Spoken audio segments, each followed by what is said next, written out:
Hi everyone and welcome back to another video. So are you interested in an item? Messaging the seller is the fastest way to ask questions, negotiate, or arrange pickup on Facebook Marketplace.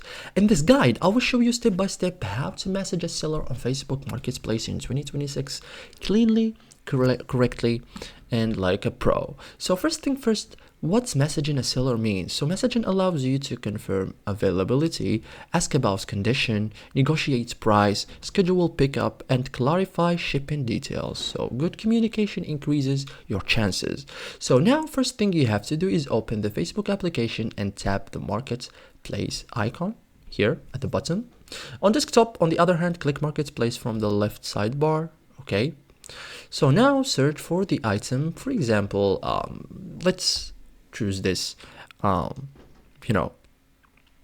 item. Okay, so review description before messaging. You have to see the conditions of this item. Okay, how much. So tap the message button.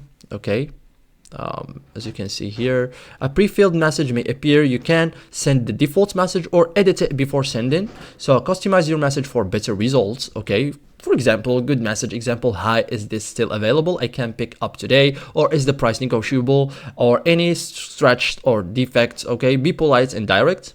Then wait for the response. Okay, monitor messenger, reply quickly if seller responds. Fast communication increases success. Okay, so confirm details clearly and deals move fast on Marketplace. Okay, so thank you guys for watching this video and see you in the next tutorial.